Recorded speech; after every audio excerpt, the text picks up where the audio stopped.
Op het NK Sprint stiert Margot Boer van Guayen-Geriep naar de eerste dag boppen on. Ze waard strijden op het 1000 meter, maar op een 400 meter kwamen ze als jinnigste onder de 39 seconden. 38,90.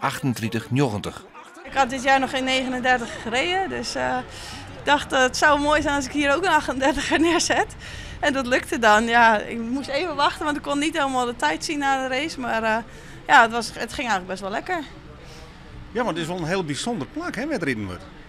Ja, het is gewoon een buitenijs en een Olympisch stadion. Het is gewoon een beetje het gevoel van vroeger. En ja, ik vind het wel heel gaaf om hier mee te doen, ja. Deze Oene maakte net maar waarom een prijzen vanwege een liesblessure. Toch is ze blij om in Amsterdam te rijden. Ik ben nog nooit in het Olympisch Stadion geweest. En nou ben je en er zit een ijsbaan en er ben meisken. En het is hartstikke leuk om hier te rijden. En daarvoor ben ik hier om gewoon te genieten. En dus zo goed mogelijk te rijden, niet meer mogelijk en dan sjoffelen we weer uitkomen.